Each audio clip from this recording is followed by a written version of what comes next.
Dans le paysage effervescent de la musique française, peu de voix résonnent avec autant de profondeur et d'émotion que celle d'Hervé Villard. Né René Villard en 1946 dans un taxi parisien, cet artiste iconique a traversé plus de 5 décennies de gloire, vendant des millions de disques avec des tubes intemporels comme Caprice et Fini. Sa voix distinctive, chaude et vibrante, a captivé des générations, mélangeant mélodies yéyé et ballades romantiques qui touchent l'âme.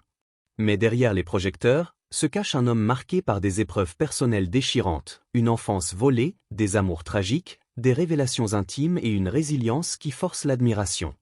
À 78 ans, Hervé Villard se confie enfin sans filtre, levant le voile sur des secrets longtemps gardés, des spéculations qui ont alimenté les rumeurs. Aujourd'hui, sur Stars et Secrets, nous plongeons au cœur de son parcours extraordinaire, explorant non seulement son héritage musical indélébile, mais aussi les vérités cachées qui ont forgé l'homme derrière la légende. Préparez-vous à une plongée émouvante dans une vie faite de triomphe et de chagrin, où chaque note chantée semble porter le poids d'une histoire vraie. Si vous adorez découvrir les coulisses des icônes de la chanson française, abonnez-vous dès maintenant à Stars et Secrets et activez la cloche pour ne rater aucune révélation exclusive. Imaginez un petit garçon né dans l'urgence d'un taxi parisien, en pleine nuit du 24 juillet 1946. Ce bébé, c'est René Villard, futur Hervé Villard, qui entre dans le monde sans père connu et avec une mère, Blanche, une vendeuse de violettes aux prises avec l'alcoolisme. Dès ses premiers jours, la vie lui réserve des coups durs. À 7 ans, une voisine malveillante accuse Blanche d'être inapte, et les services sociaux interviennent brutalement.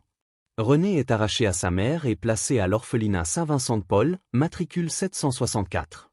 Là, dans cet environnement froid et austère, il endure des horreurs inimaginables, des attouchements sexuels par des éducateurs, des coups de martinet qui laissent des cicatrices physiques et émotionnelles. J'ai subi des attouchements, oui, comme beaucoup d'enfants dans ces endroits, confiera-t-il plus tard dans une interview choc. Ces abus le marquent à vie, instillant en lui une rage intérieure et un désir viscéral de liberté. Ses tentatives d'évasion se multiplient. À chaque fois, il est rattrapé et replacé dans des foyers d'accueil successifs, 7 au total. Parmi eux, une famille de métayers dans le Berry, en région Centre-Val de Loire, lui offre un semblant de stabilité. Ces fermiers modestes le traitent comme leur propre fils, lui apprenant le travail de la terre et lui donnant une affection qu'il n'avait jamais connue. C'est là, au milieu des champs, qu'il découvre la musique à travers la radio, fredonnant des airs populaires qui deviennent son refuge. À 13 ans, il obtient son certificat d'études avec mention, prouvant une intelligence vive malgré les épreuves. Mais l'adolescence rebelle pointe. À 14 ans, forcé d'apprendre la maçonnerie à Felletin, il s'enfuit à nouveau, direction Paris, la ville des Lumières qui l'attire comme un aimant. Arrivé dans la capitale, René, qui n'est encore qu'un adolescent, sombre dans la rue. Il traîne à Pigalle, ce quartier sulfureux des années 1950 à 1960, entouré de jeunes délinquants. Vol à l'étalage, graffiti pro-AS, l'organisation armée secrète, en pleine guerre d'Algérie, deviennent son quotidien pour survivre. J'étais un gamin perdu, prêt à tout pour manger, racontera-t-il. Placé en maison de correction, il continue de rêver de musique, écrivant ses premiers textes sur des bouts de papier volés. C'est alors qu'une rencontre fortuite change tout.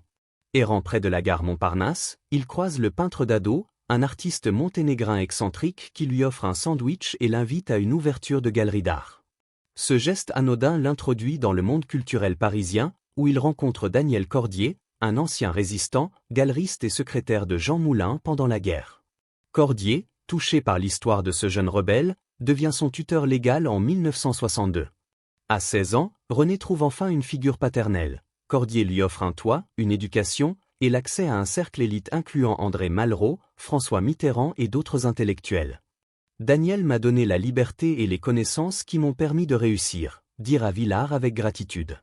Sous son aile, il travaille dans une boutique de disques sur les Champs-Élysées, Symphonia, et mixe la nuit au bus Palladium pour payer des cours de chant. C'est le début d'une transformation. De René Villard, il devient Hervé Villard, enlevant L pour une meilleure sonorité et choisissant Hervé pour ses initiales Hervé, évitant la confusion avec le fils de Jean Villard. En 1964, sa persévérance paie. Découvert lors d'une audition par le directeur de Philips Records, il signe chez Mercury. Son premier single, avec des titres comme Je veux chanter ce soir et Une voix qui t'appelle, passe inaperçu. Sa maison de disques veut qu'il reprenne un tube américain, mais Villard refuse, Je veux écrire mes propres chansons. On lui accorde 2 mois. Inspiré par C'est fini de Charles Aznavour et une pub pour Capri dans le métro après une rupture avec une fille de Nice, il compose Capri c'est fini en 7 minutes sur son Farfisa. Rejeté au concours Rose d'Or d'Antibes, le titre explose grâce à Europe 1. Sorti en juin 1965 dans un EP avec 3 autres chansons, dont une reprise de Il Mondo de Jimmy Fontana, il atteint la 2e place des charts français, vendant plus de 400 000 exemplaires. Enregistré en plusieurs langues, il devient numéro 1 en Espagne, au Brésil, en Turquie, et entre dans le top 15 en Allemagne, Autriche, Suisse, Belgique et Pays-Bas. Au total, 3 millions de copies vendues mondialement, un phénomène yéyé. Ce succès propulse Villard sur scène. En novembre 1965, il ouvre pour Claude François en tournée et remplit le Palais d'Hiver à Lyon, la plus grande salle d'Europe. Son premier LP, avec 12 titres incluant Capri c'est fini, s'écoule à 450 000 unités, distribuées à travers l'Europe. Il tourne au Liban, à Varsovie, à Moscou, posant même pour une photo iconique avec 46 stars yéyé françaises. Mais derrière la gloire, les démons persistent. Il dédie son succès à Cordier, preuve qu'il a réussi, mais n'a jamais rencontré son père, parti peu après sa naissance. Sa mère, Blanche, atteinte d'Alzheimer, réapparaît brièvement grâce à des journalistes, mais leurs retrouvailles sont amères, apportant plus de douleur que de joie. Elle meurt en 1981, laissant Villard aux prises avec un vide familial. En 1966, les hits s'enchaînent, Fais-la rire ou vivre, Pedro. Pourtant, les ventes déclinent, et la presse se fait critique. Jacques Chancel titre Villard, c'est fini, provoquant une mise en scène de tentative de suicide par son attaché de presse pour relancer l'attention. Villard joue devant des salles combles au Palais des Sports d'Oran en Algérie et tourne en Espagne. En 1967, Jacques Revaux compose Comme d'habitude, offert initialement à Villard comme face B. Mais Revaux le présente à Claude François, qui le réécrit avec Gilles Thibault, devenant My Way pour Sinatra. Villard retire sa revendication publiquement. C'est aussi en 1967, sur Radioscopie de Chancel, qu'il fait son coming out subtil. À la question sur sa petite amie, il répond « Ma petite amie s'appelle Robert ». À l'époque, sous Pompidou et ses valeurs conservatrices, c'est choquant. Les médias, comme Salut les copains, ignorent la révélation. Je n'arrêtais pas de dire que j'étais gay, mais il ne voulait pas l'entendre, dira-t-il dans un documentaire de 2022. Ses conseillers et sa maison de disques le jugent terminé. Pour échapper à la pression, il part en tournée de 2 ans en Amérique du Sud, où il devient une idole. Là, il rencontre son premier grand amour, Consuela, dite Lala, fille d'un enseignant du Chiapas au Mexique. À 27 ans, elle devient son amie, sa sœur, et ils pactisent pour avoir un enfant. Elle avait besoin de moi, et j'avais besoin d'elle, confie-t-il à Gala. Villard imagine leur fils métis, Pedro ou Pierre, beau et fort, marchant à Paris sur les traces de Simone de Beauvoir. Mais le destin frappe cruellement. Enceinte, Lala meurt dans un accident de voiture. Notre enfant est mort avant de naître. Il a emporté mon désir d'être père, écrit-il dans son autobiographie Du lierre dans les arbres, 2020. Ce deuil le hante, je voulais rentrer chez moi avec quelqu'un qui m'attendait, endormir un enfant. À 30 ans, que faire d'autre que fonder une famille, dira-t-il à France Dimanche. Près d'une décennie plus tard, il rencontre Alexandra, dite Kim Harlow, une danseuse sublime du Lido. Ils s'installent dans un appartement parisien, par le mariage malgré leur carrière nomade. Alexandra accepte sa demande, mais au début des années 1990, leur relation s'effrite. Puis, le 29 novembre 1992, la tragédie recommence. Alexandra meurt d'une méningite virale, enceinte de l'enfant tant désiré. Même si j'ai essayé en tant que gay avec cette femme qui est morte enceinte, écrit Villard. Ces pertes le poussent vers l'écriture. Après une crise cardiaque en 2008, opéré d'urgence, il publie L'âme seule, 2006, et Le bal des papillons, 2007, explorant ses cicatrices. Le second vend plus de 275 000 exemplaires. Il trouve réconfort chez Tréma, son label, Régis Tallard et Jacques Revaux savaient tout. Mes tragédies, ma mère, l'enfant que je n'ai jamais eu. Ils m'ont rendu invincible. Malgré ses chagrins, Villard reste un pilier de la musique. En 1969, de retour en France, Sayonara de Revaux vend 100 000 copies. De 1970 à 1974, chez Claude Carrère, puis Tréma, il sort On laisse toujours quelqu'un derrière soi et Amor Caro Amor Bello, 150 000 ventes. Il performe pour l'impératrice d'Iran Farah Pahlavi, en Israël sous Moshe Dayan, en Espagne franquiste. Rêverie vend 150 000, mais l'album La Génération de mauvaise réputation flop. Le comeback arrive en 1979 avec Nous, disque d'or, 1 million+, 4e vente de l'année.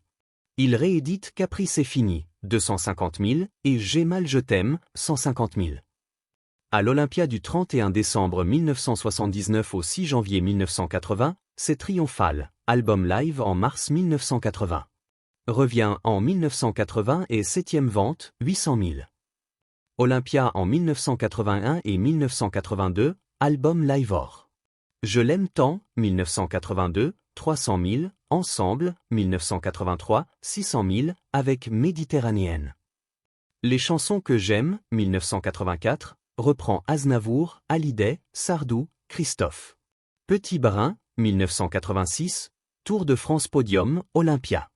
L'amour défendu, 1990, aborde le sida. Théâtre des variétés, 1992, Ordre national du mérite, 1995. Compilation La vie est belle le monde est beau, 1995, dernier or. Olympia 1996 et 1997, hommage avant destruction.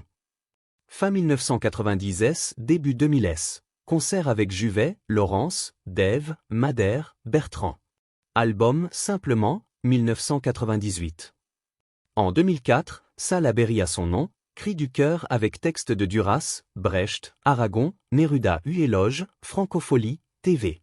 Théâtre de 10 heures, 6 semaines. Autobiographie dédiée à Cordier. Hervé Villard et nous, 2015, hommage littérature française au Théâtre La Bruyère. À 71 ans, tournée d'adieu 2016 à 2018, Olympia mai 2018. En 2019, L'écharpe pour France Musique. 3e mémoire du Lierre dans les arbres, 2020. En 2025, à 79 ans, il joue au Festival d'Avignon dans Charles Péguy, Ta mère et tes copines, J'en ai rien à foutre, et prépare des concerts au Café de la Danse en décembre. Villard n'est pas que musique, c'est un homme complexe, franc, parfois controversé. En mai 2025, il attaque Jordan de Luxe sur X, visage de rat, pathétique. De Luxe, perplexe, rêve de l'invité. En juillet 2025, au Francophonie, il ouvre avec succès, réarrangeant hits et teasant un album, premier depuis 2015. Le monde change, nous avançons, proclame-t-il. Loyal, il assiste aux funérailles de José Sebeloué de la compagnie créole en septembre 2024, ému parmi Clémence Brington, Jean-Claude Ninro, etc., après âge tendre. Sa santé, crise cardiaque 2008 à 62 ans, opéré, repos. Depuis, mode de vie sain, nutrition, exercice. Engagé en charité, sensibilise au cœur. Optimiste, la résilience est clé. Villard refuse d'être leader LGBTQ+, insistant « Ma vie privée est mienne ». Pourtant, son coming out 1967 est pionnier. Est-ce courageux de dire la vérité? Pourquoi mentir, dit-il aux Parisiens, 2018. Avec humour, les chanteurs romantiques sont plus doués pour être homosexuels. Réfléchissant aux 1950s, Trenet, Claveau, Mariano, Sablon, tous gays, sans empêcher romance. Si cette plongée dans la vie tumultueuse d'Hervé Villard vous captive et vous émeut, likez cette vidéo dès maintenant et partagez-la avec vos amis pour qu'ils découvrent eux aussi ces secrets fascinants. Poursuivons notre exploration en profondeur de la carrière d'Hervé Villard, car son parcours musical est un véritable roman, rempli de rebondissements, d'inspiration et d'impacts culturels qui ont marqué la chanson française. Revenons aux racines de son succès avec Capri c'est fini. Ce tube n'était pas seulement une chanson, c'était un cri du cœur, un mélange de mélancolie et d'énergie yéyé qui capturait l'essence des années 1960. Imaginez Villard, assis dans son petit appartement, grattant les paroles après une rupture amoureuse. Capri c'est fini, et dire que c'était la ville de mon premier amour, chante-t-il, évoquant non seulement une île italienne idyllique mais aussi les illusions perdues de la jeunesse. Cette chanson, composée en un éclair, a résonné avec un public en pleine révolution culturelle, où les jeunes rejetaient les normes conservatrices pour embrasser la liberté. Son ascension fulgurante de l'anonymat à la célébrité en quelques mois illustre parfaitement le pouvoir des ondes radio à l'époque, avec Europe 1 comme catalyseur. Mais analysons plus loin, pourquoi Capri c'est fini a-t-il transcendé les frontières? En Espagne, sous le titre Caprice Acabó, il devient un hymne estival, vendant des centaines de milliers. Au Brésil, Capri Acabó capture l'imaginaire tropical, tandis qu'en Turquie, il domine les charts. Villard lui-même attribue cela à sa voix unique, rauque et émotive, qui porte une authenticité rare. Comparé à d'autres yéyés comme Johnny Hallyday ou Sheila, Villard apporte une vulnérabilité personnelle, influencée par son enfance chaotique. Ses tournées internationales dès 1965, Liban, Pologne, URSS, le positionnent comme un ambassadeur de la French Touch, posant avec des stars comme Adamo, Michel Polnareff et Christophe, son ami proche. Christophe, d'ailleurs, mérite une digression. Les deux artistes, nés la même année, partagent une amitié profonde, forgée dans les nuits parisiennes. Villard chantera plus tard Les paradis perdus de Christophe dans son album Les chansons que j'aime, 1984, un hommage à cette génération. Mais revenons à 1966, Fais-la rire et Mourir ou vivre maintiennent la flamme, avec des textes introspectifs sur l'amour et la mort. Pedro, quant à elle, préfigure ses rêves de paternité avortée. Les ventes chutent pourtant, victimes d'une presse impitoyable. L'article de Chancel, Villard c'est fini, est un coup bas, poussant à cette fausse tentative de suicide médiatisée, une stratégie courante à l'époque pour relancer les carrières, comme chez Dalida. Dalida, sa grande sœur artistique, joue un rôle clé. Elle le conseille, le protège lors de tournées communes. Villard profite de son aura pour rebondir, mais choisit l'exil en Amérique latine en 1967 à 1969. Là, il s'immerge dans la culture locale, Yo Tango Pena et Un Adio deviennent des hits en Argentine, où il est adulé comme une star nationale. Cette période n'est pas seulement musicale, c'est une quête personnelle, marquée par l'amour pour Lala. Dans Du lierre dans les arbres, il décrit leur moment, promenade au Chiapas, rêve d'un enfant métis. Sa mort en accident, enceinte, est un tournant, cela m'a brisé, mais m'a rendu plus fort dans ma musique. De retour en France, Sayonara, 1969, marque un renouveau, suivi d'une signature chez Tréma. Les années 1970 sont prolifiques. Performances pour des dignitaires comme Farah Pahlavi en Iran, concerts en Israël et Espagne franquiste, des choix controversés, mais Villard assume, la musique transcende la politique. Rêverie, 1970 vend bien, mais la génération de mauvaise réputation flop, reflétant ses luttes internes. Le grand retour en 1979 avec Nous est épique. Plus d'1 million vendus, disque d'or, 4e vente annuelle. Les paroles, On s'aimera toujours, touchent un public mature, post-mai 68, cherchant stabilité. Villard analyse, c'était mon hymne à l'amour durable, malgré mes pertes. Suivent Revient, 1980, 800 000, 7e vente, avec son Olympia triomphal. Les albums live capturent l'énergie, cris du public, ovation debout. En 1983, Méditerranéenne adapte l'Italiano de Cutugno, devenant un tube estival avec plus de 600 000 ventes. Villard y infuse une touche française, mélangeant accordéon et rythmes italiens. Les années 1980 voient des reprises, comme D'habitude, qu'il avait failli chanter, Que je t'aime d'Hallyday, La maladie d'amour de Sardou. Petit Brin, 1986, est ludique, contrastant avec L'amour défendu, 1990, poignant sur le sida, une prise de position courageuse en pleine épidémie. Les 1990s, Ordre du mérite, compilation Or, retour à l'Olympia. Puis, virage littéraire avec Cri du cœur, 2004, mettant en musique Duras, Brecht, Aragon. Critiques élogieuses, Villard élève la chanson à l'art poétique. Francophonie, TV, un renouveau élitiste. Les autobiographies révèlent l'homme, l'âme seule dédiée à Cordier, mort en 2020, Le bal des papillons explore abus et deuil, Du lierre dans les arbres, 2020, Rêve d'enfant perdu. À 71 ans, tournée d'adieu, émotion à l'Olympia, où tout a commencé. En 2019, L'écharpe sur France Musique. En 2025, à 79 ans, il surprend au Festival d'Avignon comme acteur et annonce concert au Café de la Danse, 12 à 13 décembre, 19h30, 14, 17h. Un album tease, Le monde bouge. Villard collectionne aussi, plus de 400 montres de luxe, une passion obsédante. J'en ai pour des fortunes, dit-il. Controverse persiste, clash avec de luxe en 2025, qualifié des arrogants après un concert à Vendée-Uvres-les-Nancy vire au règlement de compte. Artiste irrespectueux, disent certains, mais fans défendent sa franchise. Santé, post 2008, il adopte yoga, alimentation bio, sensibilise au check UPS cardiaque. J'ai frôlé la mort, mais je vis pleinement. Hervé Villard incarne la résilience. D'orphelin abusé à légende, sa voix porte les cicatrices transformées en articles. Son impact ? Pionnier du coming out, inspiration pour LGBTQ+, malgré son refus de leadership. Les chanteurs gays excellent en romance, rit-il. Merci d'avoir suivi cette odyssée sur Stars et Secrets. Quelle est votre chanson préférée d'Hervé Villard? Partagez en commentaire, likez, abonnez-vous pour plus de secrets stellaires.